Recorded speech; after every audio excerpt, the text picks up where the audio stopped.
Hello students. So today we are going to start a new chapter of class 10 ICSE mathematics, equation of straight line. This is a part of coordinate geometry. इसके पहले हम लोग coordinate geometry में class 9 में distance formula पढ़े हैं, class 10 में section formula पढ़े हैं और ये अगला टॉपिक है हम लोग का equation of straight line. Equation of straight line में जाने के पहले हम लोगों को तो पता है स्ट्रेट लाइन किसको कहते हैं, दैट वी नो, उसमें कोई डाउट नहीं है। तो उसमें जाने के पहले हम लोग पहले एक कंसेप्ट से मिलते हैं, that is called slope. No slope क्या होता है? We know that whenever we are talking of any mountain, we talk of the word slope, means a slanting part. But mathematics में हम लोग slope को measure कर सकते हैं।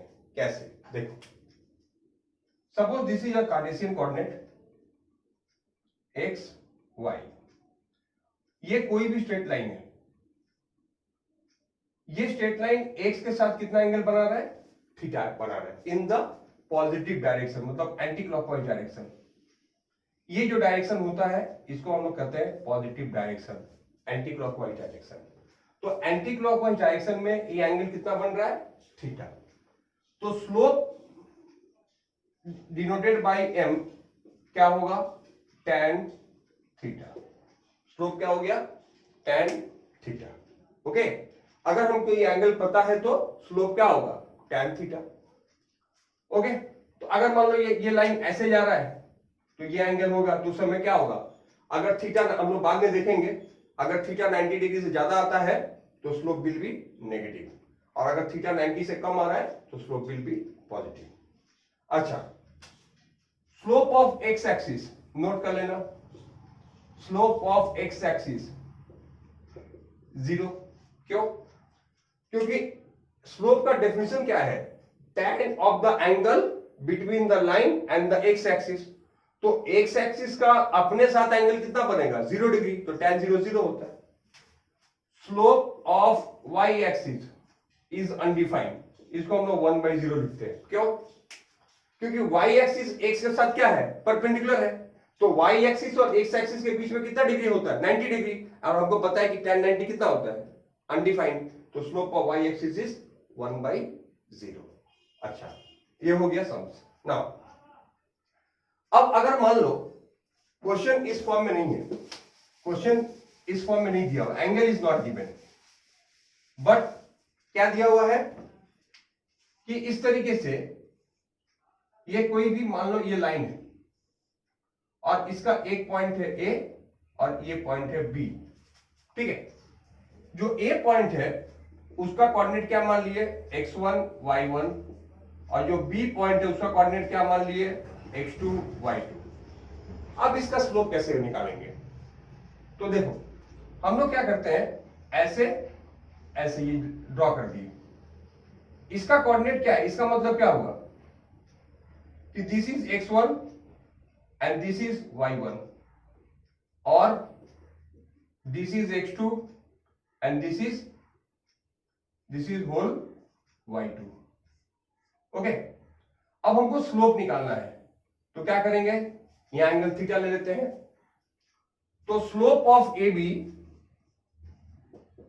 क्या होगा? tan theta. ये tan थीटा।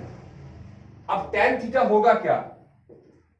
ट्रिग्नोमेट्री लगाओ। tan का फॉर्मूला क्या है? परपेंडिकुलर बाई बेस, तो क्या होगा? OB by OA।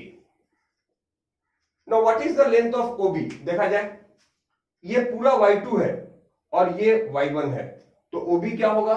y2 minus y1। तो यहां पे क्या होगा?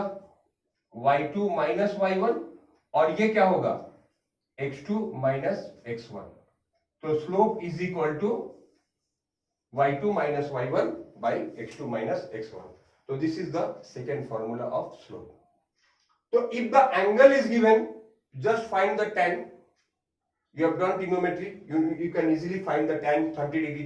Suppose they have given angle 30 degree, so tan 30 1/√3, tan 45 1, tan 60 √3, that we can. And if angle is not given, 2 points are given, then we will apply this formula to find the slope. Okay, so this was all. After the slope, we are going to study about the equation of straight line. Equations. There are two equations of straight line for our class 10 syllabus. The first one is y equal to mx plus c. Here m का मतलब क्या होता है? m का मतलब होता है slope और c का मतलब क्या होता है? y intercept. y इंटरसेप्ट क्या है? जैसे यहां पे देख लो, कोई भी स्ट्रेट लाइन y एक्सिस को जहां पे कट कर रहा है, कोई भी स्ट्रेट लाइन y एक्सिस को जहां पे कट कर रहा है, वहां से ओरिजिन तक का डिस्टेंस को हम लोग कहते हैं y इंटरसेप्ट. जैसे ये स्ट्रेट लाइन है, ये y एक्सिस को यहां पे कट कर रहा है और ये ओरिजिन है, तो ये जो डिस्टेंस हो गया उसको हम लोग कहते हैं क्या? y intercept. It can be positive, it can be negative. ठीक है. तो इसी तरीके से ये क्या हो जाएगा? x intercept. पर हमको x इंटरसेप्ट का जरूरत नहीं है, हम लोग को जरूरत क्या है? सिर्फ y इंटरसेप्ट का. तो y, ये m क्या हो गया? स्लोप, और ये c क्या बन गया? y intercept. तो y is equal to mx plus c. अगला जो सम हम लोग करने जा रहे हैं, इक्वेशन बताने जा रहे हैं, वो क्या है कि सपोज यहां पे बोल देगा कि find the equation of a line passing through the point x1 y1. एक कोई पॉइंट दे दिया x1 y1 and slope of the line is m. जैसे ये लाइन का स्लोप m है और ये x1 y1 से पास कर रहा है, तो उसका स्लोप क्या होगा? तो यहां पे क्या करेंगे? y minus y1 is equal to m x minus x1. ये हो गया इक्वेशन. ठीक है. y minus y1 is equal to m x minus x1. अब देखो यहां पर क्या है, ये y1 x1 क्या है? ये पॉइंट का कोऑर्डिनेट्स है और ये हो गया m. ओके. तो एक्चुअली इन दिस केसेस, अच्छा एक और केस है जो हम लोग के बुक में सब मिलता है कि जैसे मान लो यहां पे दे दिया x1 y1 और यहां पर x2 y2, राइट. तो find the equation of a line passing through this two points. ये दो पॉइंट्स है, तो वो इसी से हम लोग इसको डिराइव कर सकते हैं. कैसे? इज इक्वल टू m की जगह लिख दो जो पहला फॉर्मूला था, y2 minus y1 by x2 minus x1 x minus x1. ठीक है. तो ये क्या बन गया? ये हमको मिल गया क्या? This is what? The equation of the straight line. ठीक है. तो इसके ये हम लोग m की जगह पर ये लिख दे. क्यों? क्योंकि इस slope of the line passing through two points का फॉर्मूला हम लोग देख चुके हैं अभी थोड़ी देर पहले. ठीक है. तो वही फॉर्मूला हम लोग यहाँ पे बैठा दिए. ठीक है. अगर नहीं तो हम लोग m को अलग से सॉल्व करके भी यहाँ पे पुट कर सकते हैं, एक ही बात होगा. तो this are the three equations that we will require. अच्छा, अब स्टार्ट करते हैं एक्सरसाइज. जैसे बोल दिया, स्टार्टिंग का सम बहुत इजी है. बोला कि find the slope of the line whose angle of inclination is 45 degree. तो जैसे मान लो थीटा बोल दिया 45 डिग्री, तो स्लोप क्या होगा? स्लोप क्या होगा? tan 45 डिग्री यानी कि 1. अगर मान लो यहां पे 60 होता तो स्लोप क्या होता? tan 60 degree √3. ये 30 होता तो tan 30 1/√3. इस तरीके से हम लोग स्लोप फाइंड कर सकते हैं. सेकेंड क्वेश्चन में बोला क्या? Find the inclination whose gradient is √3. Second question में तो 1 नंबर हुआ. सेकेंड में बोला ग्रेडियंट यानी कि स्लोप दे दिया √3. तो अब इंक्लिनेशन पूछा है, मतलब थीटा पूछा है, तो m इज इक्वल टू √3. ठीक है. तो इसका मतलब क्या हुआ कि tan theta is equal to √3. अब रूट कितना होता है? √3 कितना होता है? tan 60 degree. तो थीटा कितना निकल गया? Theta is equal to 60 degree. ठीक है. तो इस तरीके से हम लोग यहाँ पे क्या कर सकते हैं कि किसी भी स्लोप से एंगल से स्लोप से एंगल फाइंड कर सकते हैं. ओके. अच्छा, next. Now will move to question number 5. Okay, अब हम चलते हैं क्वेश्चन नंबर 5 में.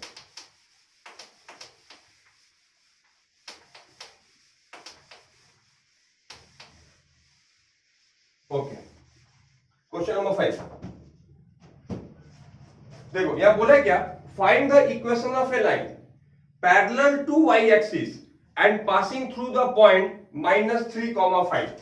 तो इसमें बोला फर्स्ट कंडीशन क्या दिया है कि पैरेलल टू y एक्सिस और पासिंग थ्रू -3,5. ठीक है. ये दो पॉइंट है. पहला पॉइंट क्या है कि ये y एक्सिस के पैरेलल है और किस पॉइंट से पास कर रहा है? -3,5. ओके. अब लिखो. तो ये हो गया।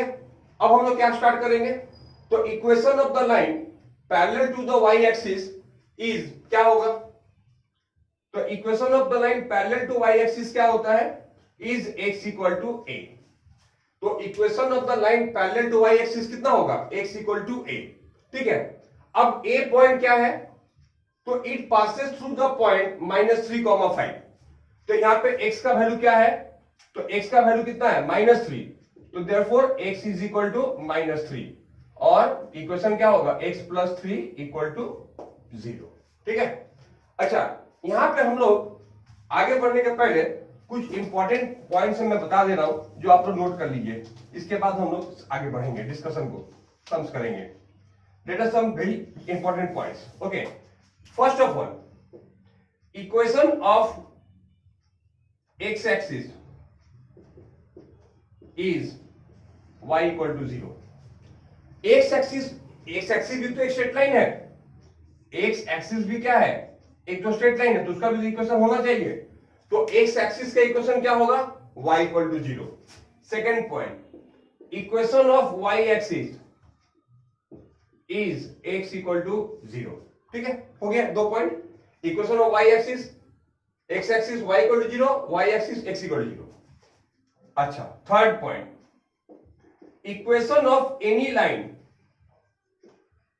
Any line parallel to y axis is x equal to a। मान लो y एक्सिस के पैरेलल हम कोई लाइन बना दिए, तो उसका इक्वेशन क्या होगा, x इक्वल टू a। अब ये a क्या है, व्हाट इज a? a इस पॉइंट का एब्सिसा है। a क्या है, a इस पॉइंट का एब्सिसा है जहां पर ये लाइन x एक्सिस को इंटरसेक्ट करेगा। तो हमको बनाना है लाइन y एक्सिस के पैरेलल, तो ये लाइन कहीं ना कहीं तो x एक्सिस को इंटरसेक्ट करेगा। तो जहां पर वो x एक्सिस को इंटरसेक्ट करता है उस पॉइंट का एब्सिसा क्या होगा, a होगा। तो इक्वेशन ऑफ द लाइन क्या बन जाएगा, x equals to a। Okay, 4 number, equation of any line parallel to x axis. जैसे मान लो हम लोग ऐसे कोई लाइन बनाते हैं इस तरीके से, तो वो क्या होगा, y इक्वल टू b नाम दे दिए। अब b क्या है, ये लाइन जो y x एक्सिस के पैरेलल है, ये y एक्सिस को कहीं पे तो कट करेगा।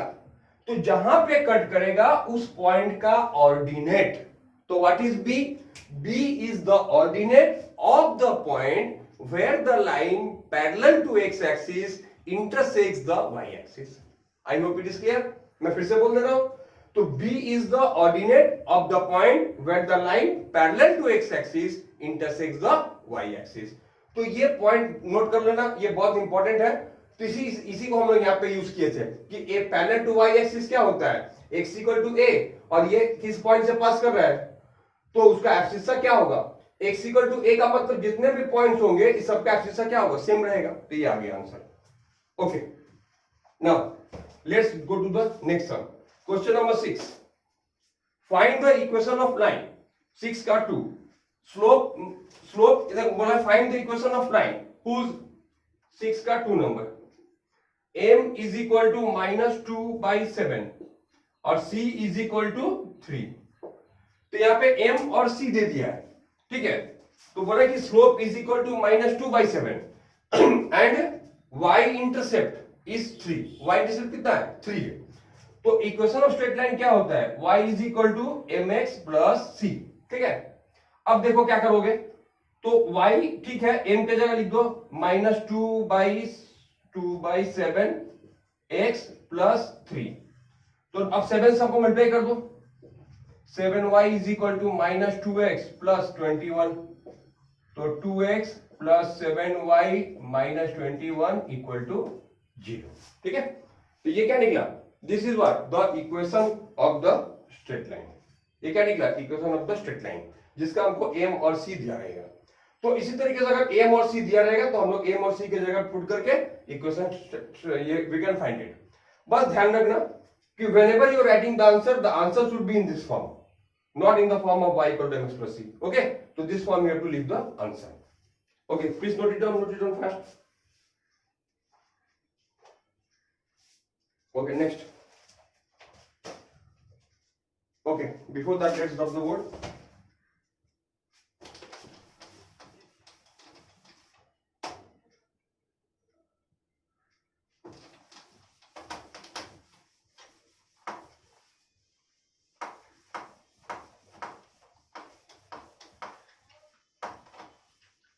ओके, तो after 5 number 7 number let's come to question number 8. अच्छा, before that question number 7.2 find the slope and y-intercept. Okay, find the slope and y-intercept. 4x minus 5y minus 9 equal to 0. Okay, this is one line given. यहां पे एक equation दिया हुआ है, बोला इसका slope और y-intercept फॉर्म करना है. तो देखो करना क्या है, जब भी तुमको कोई इक्वेशन देके पूछे इसका स्लोप बताओ, y-intercept बताओ, तो क्या करोगे तुम लोग, उसको directly y equal to mx plus c form में कन्वर्ट कर देगा. मतलब लेफ्ट साइड में क्या रहेगा, सिर्फ y रहेगा और बाकी जितने भी टर्म्स है वो राइट साइड में. ओके, स्टार्ट करते हैं. तो यहां पे हम लोग y को इधर छोड़ दिए, माइनस 4x प्लस 9. ठीक है, अब डिवाइड कर दो. तो dividing both sides by 5y क्या होगा, y इज इक्वल टू क्या मिलेगा, 4/5x माइनस 9/5. ठीक है, 4/5x माइनस 9/5. तो जब हम इस इक्वेशन को y equal to mx plus v form में ला देते हैं, उसके बाद जो x का कोफिशिएंट बचता है ना, that is what, that is the slope. क्या है वो, स्लोप है. तो जो x का कोफिशिएंट है वो स्लोप है, और जो कांस्टेंट टर्म बचता है वो क्या है, दैट इज द y-intercept. ठीक है, तो स्टेप क्या है, first step you convert it in the form of y equal to mx plus c. After that, whatever you are getting thus m, after that whatever is the coefficient of x, that is m, and whatever is the constant term, that is c. तो यहां पर क्या मिल जाएगा, यहां पे क्या होगा, slope is equal to, यहां पे स्लोप इज इक्वल टू 4/5 और y-intercept माइनस 9/5. ठीक है, तो स्लोप क्या आया, 4/5 और y-intercept कितना आया, माइनस 9/5. तो ये हो गया सम्स. ओके, चलो एक सम और करते हैं. x/3 plus y/4 equals to 1. Number 4 या 5 जो भी है, x/3 plus y/4 equal to 1. एक सम और करते हैं. तो यहां पर हम लोग क्या करेंगे, y/4 को ऐसे ही छोड़ दिए, माइनस x/3 प्लस 1. ओके, तो what is y, y equal to minus 4/3x plus 4. ठीक है, तो यहां पर देखो ये y equal to mx plus c form में आ गया. तो what is the coefficient of x, तो m क्या होगा, माइनस 4/3, c क्या होगा, c होगा 4. ठीक है, तो y slope is equal to minus 4/3 and m is c is equal to 4. तो ये सम हो गया पूरा. अच्छा, now question number 8. Let's come to question number 8.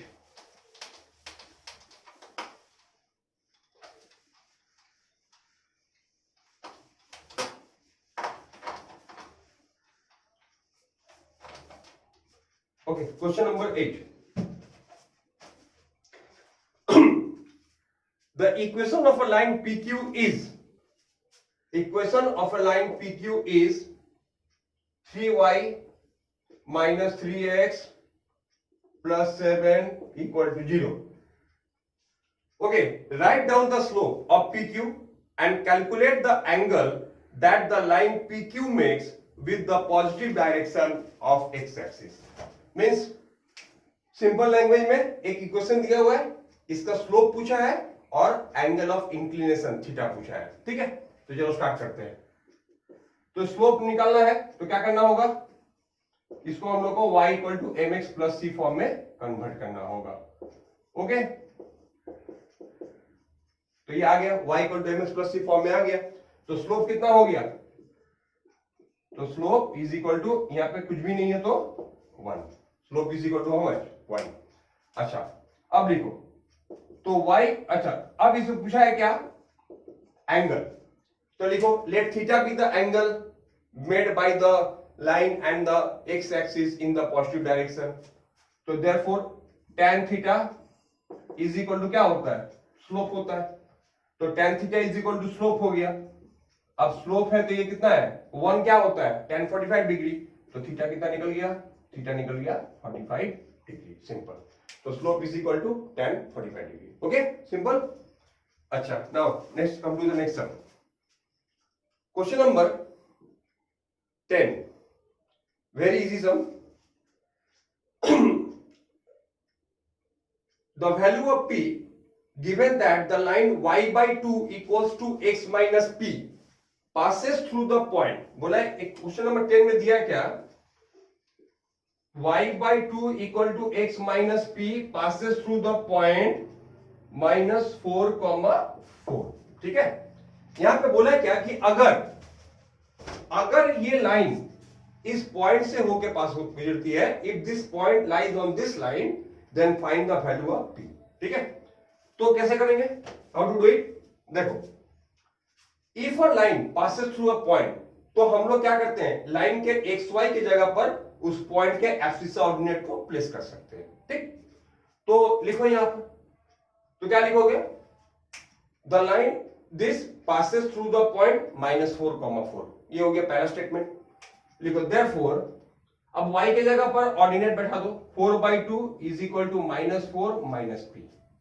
ठीक है, तो ये कितना है, तो -p इधर आएगा तो +p हो जाएगा, इक्वल टू -4 इधर गया तो -2, यानी कि p इक्वल टू कितना, -6। ओके, p इक्वल टू कितना आ गया, -6। क्लियर,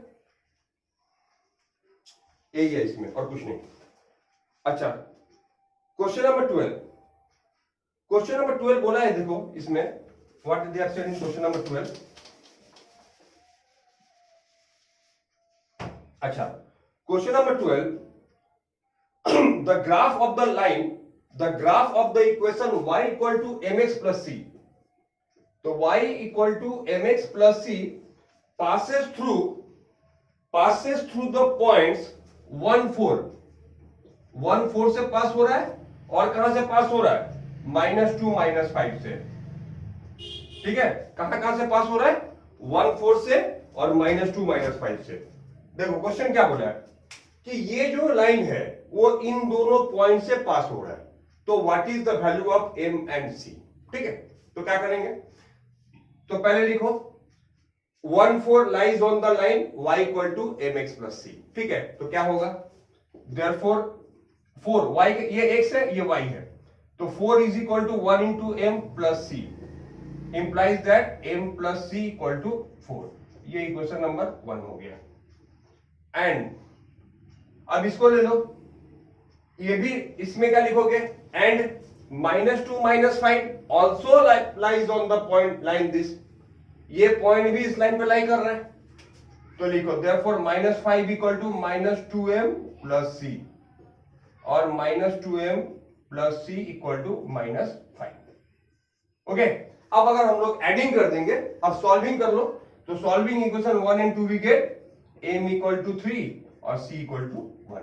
ठीक है, अगर इसको सिंपली हम लोग सॉल्व कर लेंगे तो क्या मिलेगा, m का वैल्यू 3 और c का वैल्यू 1, साइमल्टेनियस सॉल्व कर लेंगे, m और c का वैल्यू मिल जाएगा। Okay, simply we can do this sum this way. अच्छा, now we will come to, this was question number 12। Okay, after 12 many sums are like this, you can do it. हाँ, अब आते हैं question number 14 में।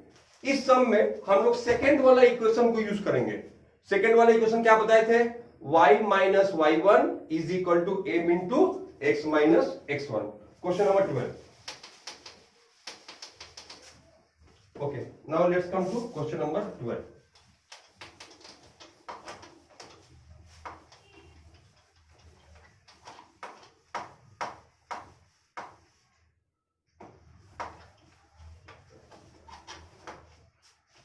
Okay, अब देखो question number 12 में क्या है, क्वेश्चन नंबर 12 तो हो चुका है, अब इसके बाद हम लोग आते हैं question number 14। Yes, now question number 14। Question number 14 में क्या बोला है, find the equation of straight line passing through the point -1,2, -1,2 point से पास कर रहा है, एंड हुज स्लोप इज 2/5, और इसका स्लोप कितना है, 2/5। तो ये कहां से पास हो रहा है, -1,2 से, और इसका स्लोप क्या है, 2/5। मतलब हमको x1 y1 पता है और m पता है। ओके फाइन, तो स्टार्ट करते हैं। लिखो, let the the required line passes through the point, the required line passes through the point -1, 2 and its slope is 2/5.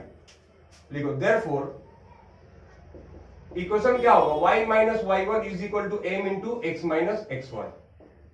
तो y माइनस y1 क्या है 2 is equal to 2/5 x plus 1. ठीक है, कुछ नहीं है, इसको x1 y1 मान लो 2/5. तो 5y minus 10 equal to 2x plus 2. तो 2x minus 5y plus 12 equal to 0. बन गया इक्वेशन, बस यही करना है. 2x minus 5y plus 12 equal to 0. ये आ गया हम लोग का equation. Okay now so this was question number 14. Now let's come to question number 17. Question number 17. The coordinates of 2 points E, F are 0, 4 and 3, 7. तो E का coordinate दे दिया है 0, 4 और F का दे दिया है 3, 7. अच्छा, find the gradient of EF, equation of EF and coordinate of EF. अच्छा, अब इससे पूछा क्या, find the equation of EF. तो EF का इक्वेशन पूछा है, ग्रेडियंट पूछा पहले. तो चलो करते हैं. ग्रेडियंट ऑफ EF क्या होगा, y2 minus y1 by x2 minus x1. तो एक काम करो, इसको हम लोग x1 y1 मान लेते हैं, इसको x2 y2 मान लेते हैं. ठीक, x1 y1 x2 y2. तो y2 क्या है 7 माइनस 4 3 माइनस 0, ये 3/3 आएगा यानी कि 1. ठीक है, तो ग्रेडियंट ऑफ EF कितना निकल गया 1. अब पूछा इक्वेशन ऑफ EF. तो इक्वेशन का फॉर्मूला क्या है, इक्वेशन क्या होगा, लिखो equation of EF y minus y1 is equal to m x minus x1. अच्छा, तो what is y, y1 y minus y1 कितना लिए थे हम लोग, सब 4. m कितना निकला 1, x माइनस x1 क्या लिए थे 0. तो क्या आएगा ये x minus y plus 4 equal to 0. ठीक है, थर्ड पॉइंट बोला है find the coordinates of the point where the line EF intersects the x axis. मतलब ये लाइन, जैसे मान लो ये इसका ग्राफ अगर हम बनाते हैं ऐसा भी बनता है, ये लाइन कहीं भी x एक्सिस को कट कर रहा है. ठीक है, तो जहां पर वो x एक्सिस को कट कर रहा है उस पॉइंट का कोऑर्डिनेट क्या होगा. ठीक है, कैसे निकालेंगे, वेरी सिंपल. तो चलो मान लेते हैं. तो यहां पर देखो सबसे इंपॉर्टेंट बात क्या है कि ये लाइन है, तो ये लाइन इस लाइन इज ये है. अब यहां पे तो जितने भी पॉइंट्स है सबका अपना एक्सिस ऑर्डिनेट होगा. ठीक है, लेकिन ये जो पॉइंट है इस पॉइंट पे क्या होगा y 0 होगा. इस पॉइंट पे y का वैल्यू क्या होगा 0 होगा. क्यों, क्योंकि ये पॉइंट x एक्सिस पे लाइन कर रहा है. तो इसका मतलब जहां पर ये लाइन x एक्सिस को कट करेगा उस जगह पर ऑर्डिनेट कितना होगा 0 होगा. तो हम लोग क्या करते हैं, y के जगह 0 पुट कर देते हैं. तो लिखो the line intersects the x axis at, चलो और एक तरीका है, let the line intersect the x axis at a, 0. चलो मान लेते हैं कि ये a, 0 पे x एक्सिस को इंटरसेक्ट कर रहा है. तो x की जगह a बैठाओ, a minus 0 plus 4 equal to 0. ये क्या इंप्लाई करेगा, a इज इक्वल टू -4. तो coordinate of the point of intersection क्या निकला -4, 0. ठीक है, तो coordinates of the point of intersection कितना निकला, ये आ गया a इक्वल टू कितना आया -4. तो coordinates of the point of intersection कितना निकला -4, 0. ओके, तो इस वीडियो में हम लोग अप टू 70 नंबर सम कर रहे हैं. तो please just this was the first video and very soon we will meet with some other sum. Okay student, till then have a nice day.